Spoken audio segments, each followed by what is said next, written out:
Hello, I am Richard O'Connor, a retired U.S. physician. I'm speaking to you from the Jesse A. Marcel Library near Helena, Montana. This video statement is an appeal for transparent, unclassified congressional hearings on the subject of UFOs or UAP. That map you saw below was created by the founder of the National UFO Reporting Center. His name was Robert Gribble.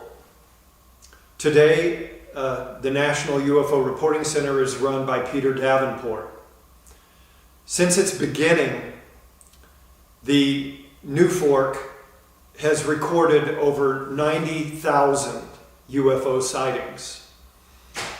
Every red pen in that map, and there are hundreds of them, shows a UFO encounter with a witness at a distance of less than 500 feet from that object. That map was current through the year 1990. Imagine what it would look like today, 31 years later. By now, there is no question that we are being approached by a separate civilization. We do not need to be studying them. We need to be communicating with them. I am sending out this message to all of my fellow citizens, indeed all world citizens who are awake and aware of recent developments that concern the topic of UFOs, or UAP, the so-called unidentified aerial phenomenon. For those who have been paying close attention, by now each of the following points has become clear. UFOs are real. Some UFOs, the ones that we are interested in, are displaying beyond next generation technology. They are not created by any nation on Earth. The inescapable conclusion is that these high-tech machines, and that is what they are conceived, designed, manufactured, and operated by some group of highly intelligent and very capable beings who are not present-day humans. They are not us. I will be referring to these intelligent and technologically advanced beings simply as the others. Encounters with the others have been recorded throughout human history. For just how long human beings have been encountering the others is a key question, and we need to answer that question. The others have been disabling US and Russian nuclear weapons multiple times at multiple locations for decades. This fact has, quite recently, been confirmed by the semi-official spokespersons for the Pentagon. Those individuals are Christopher Mellon and Luis Elizondo. Until now, and despite decades of these ongoing nuclear interventions by the others, the American public, indeed all world citizens, have never been officially and appropriately informed about these incidents, despite the fact that nuclear weapons are putting each of our lives and everyone and everything we hold dear in constant existential jeopardy, minute by minute, day after day.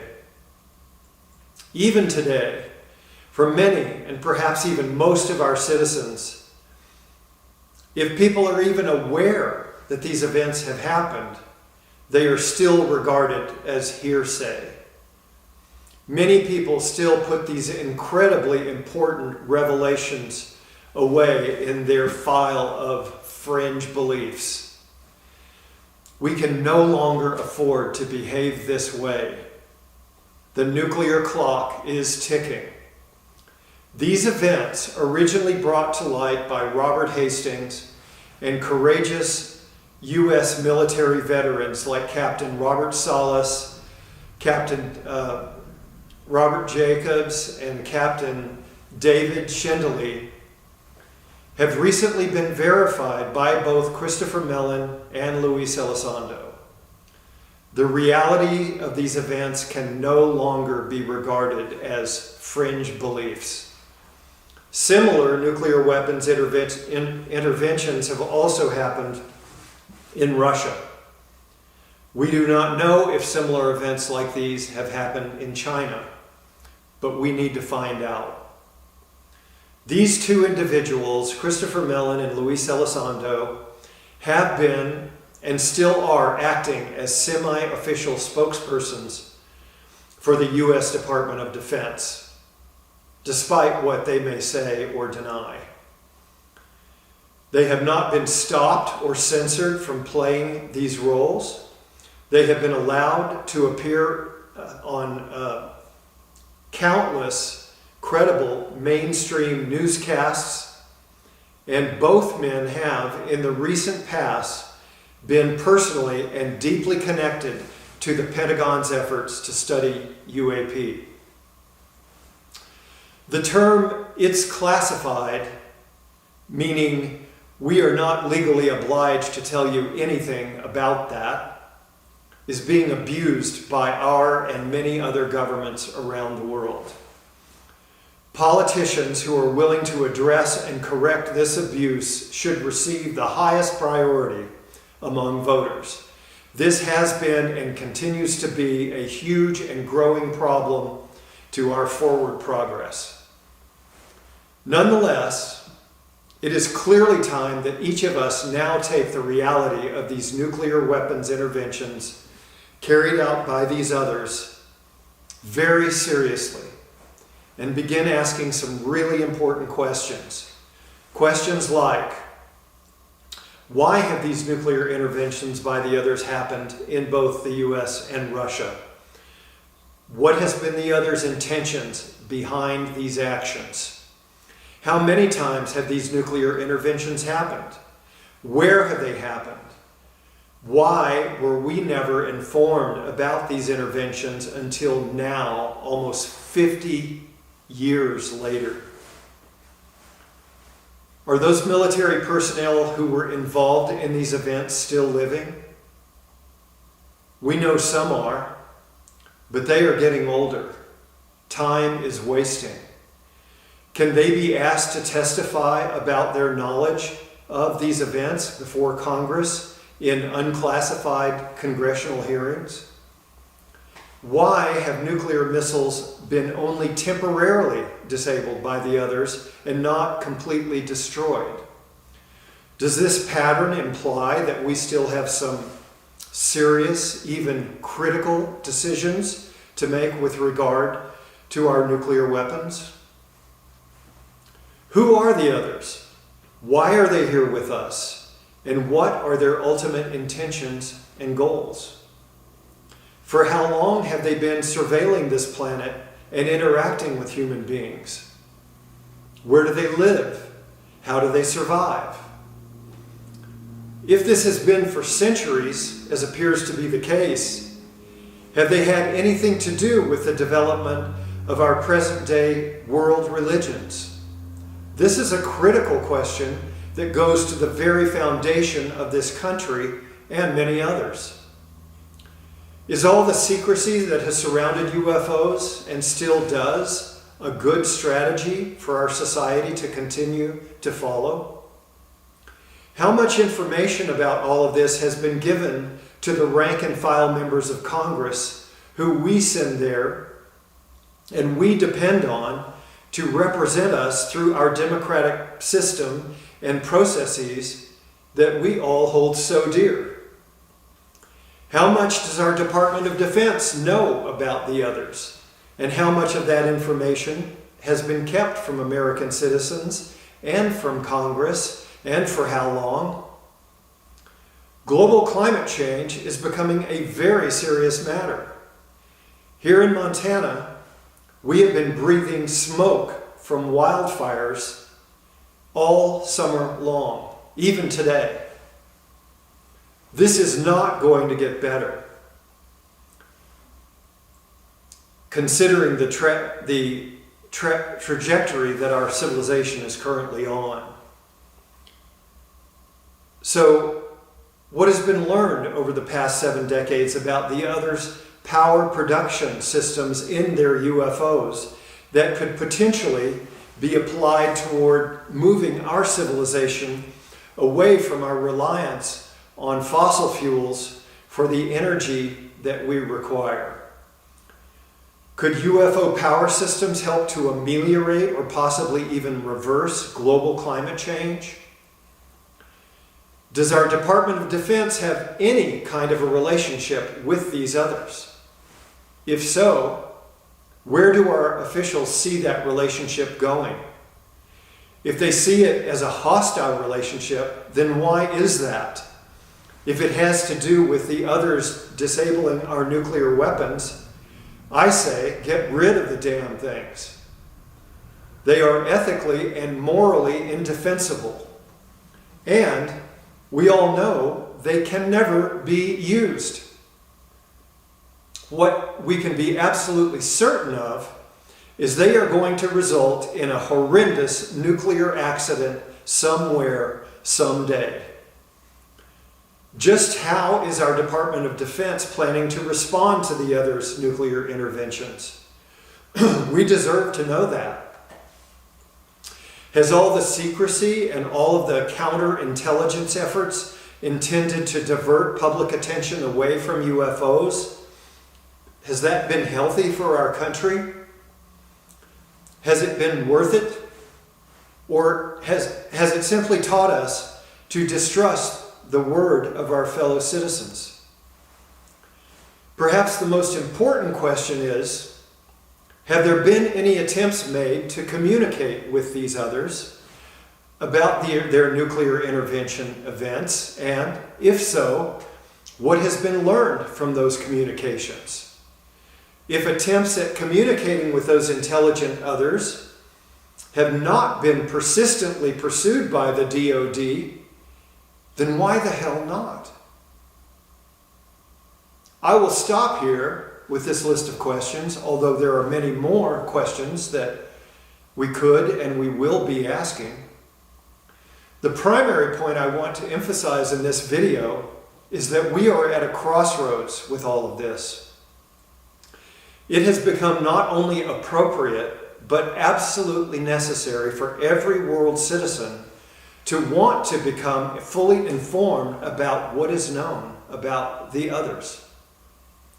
We are constantly reminded and encouraged to be skeptical about UFOs.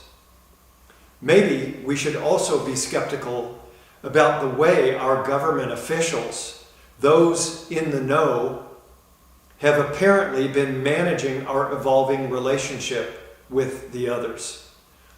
For all we know, our very existence, that of our families, and even the entire biosphere of this planet may be in more jeopardy than any of us can possibly realize.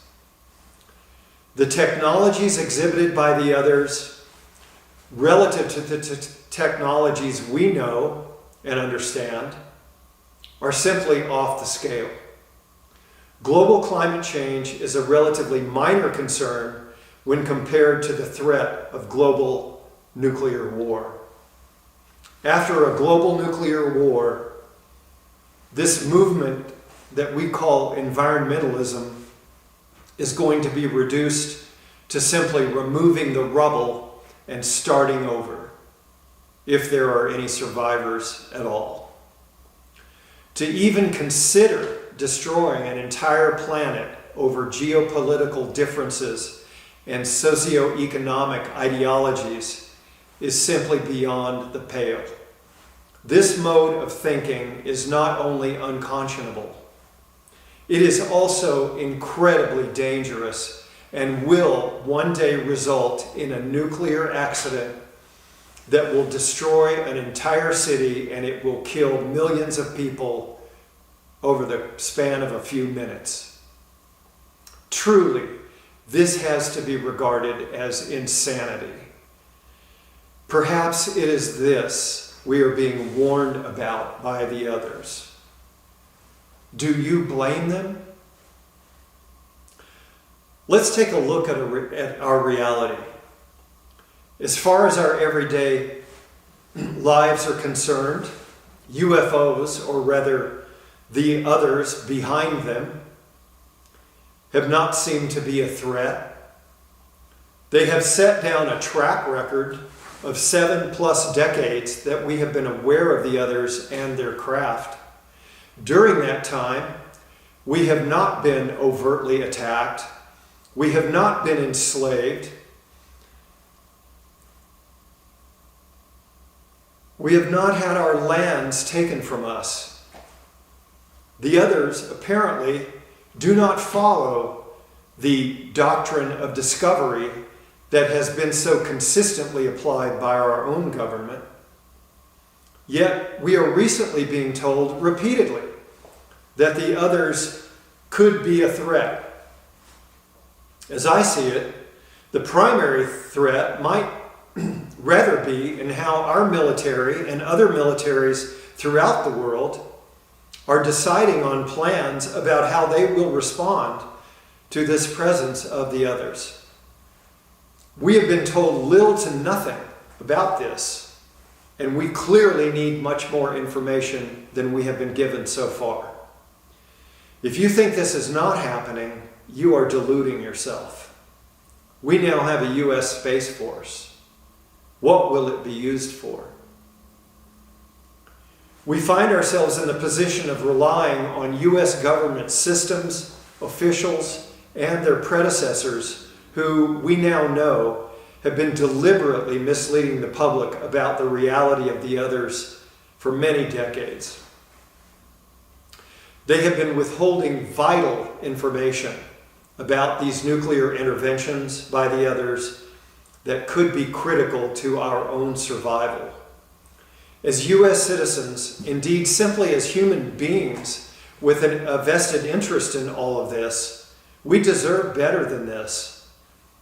We are being regarded simply as human chattel, good for little else other than paying taxes and funding the war machine. I have grown tired of this. Have you?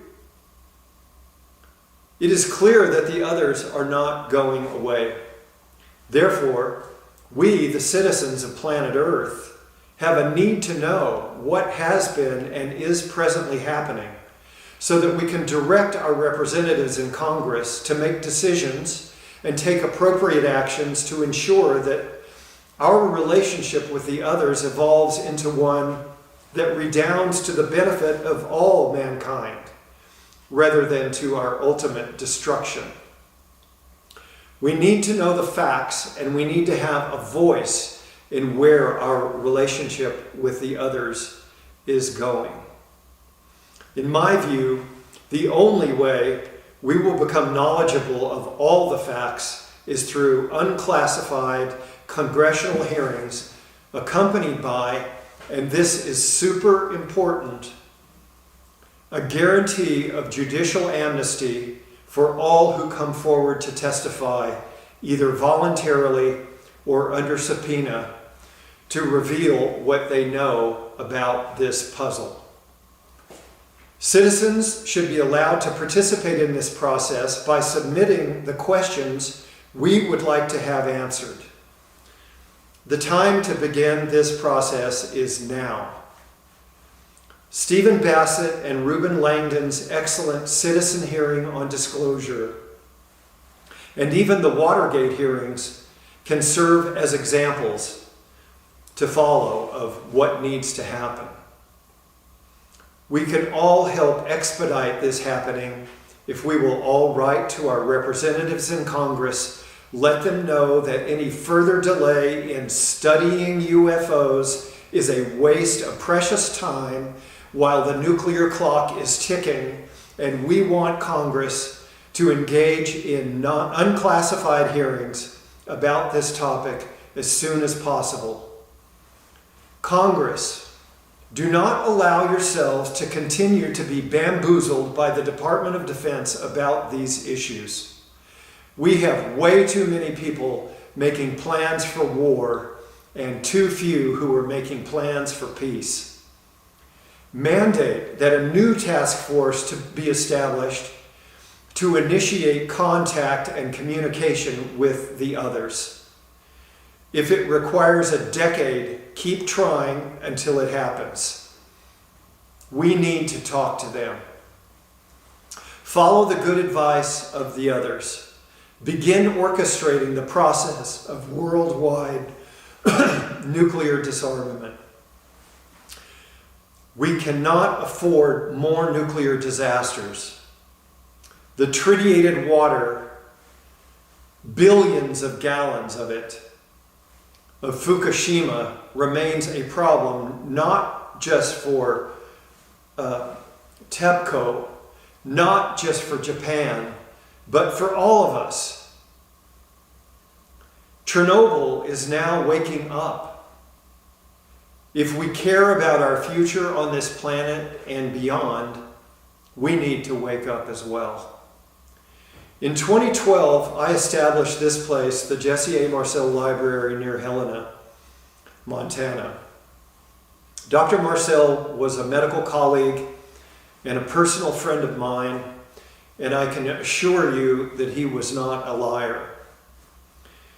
If you don't know who he is or was, then look him up and read about the Roswell UFO incident. Although we have never been officially told the truth about the Roswell event, I can assure you that Roswell happened. A crash UFO was recovered by the U.S. military, and they have been covering that up while also studying it ever since.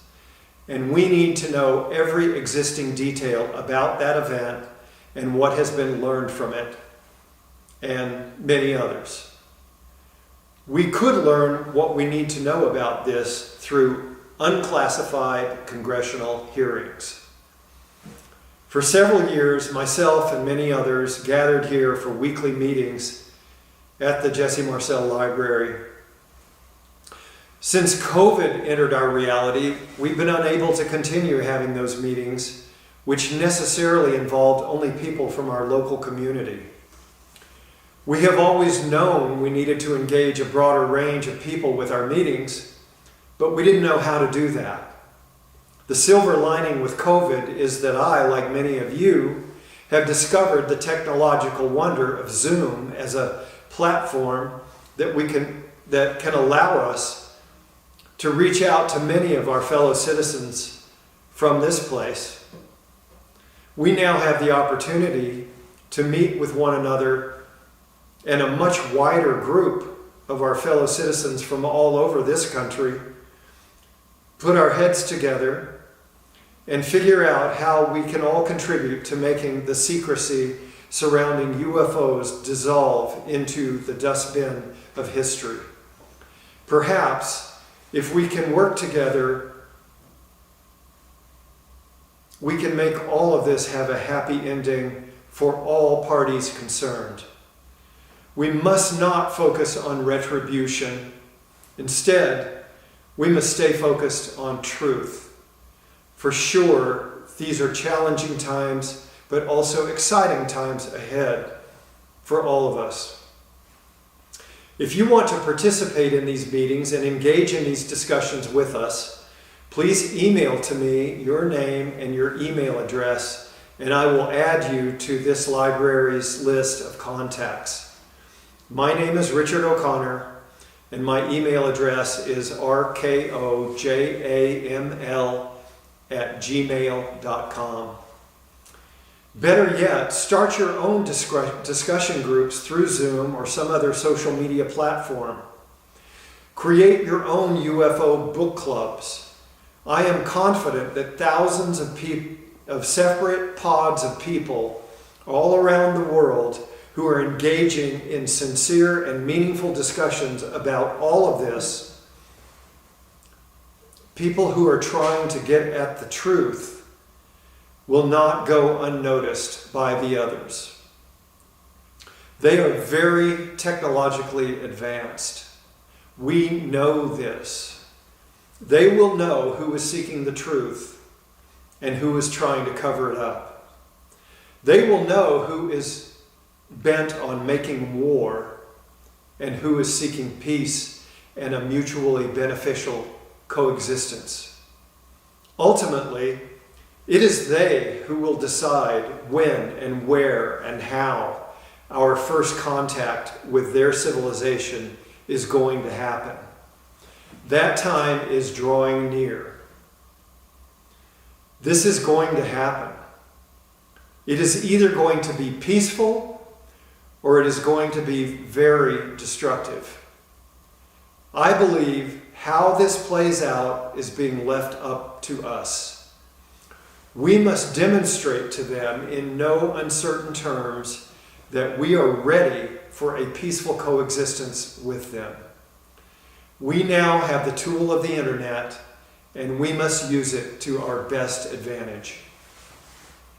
Lastly, I have written this book that puts forward my own thoughts, analysis, and conclusions about the UFO and crop circle phenomena. The title of the book is UFOs, Nuclear Weapons, and a New Age of Reason. The book is available from Amazon. I recommend the ebook because of the large number of links that are contained within the text of this book. If you will read this book, I guarantee you will learn about things that you do not yet know.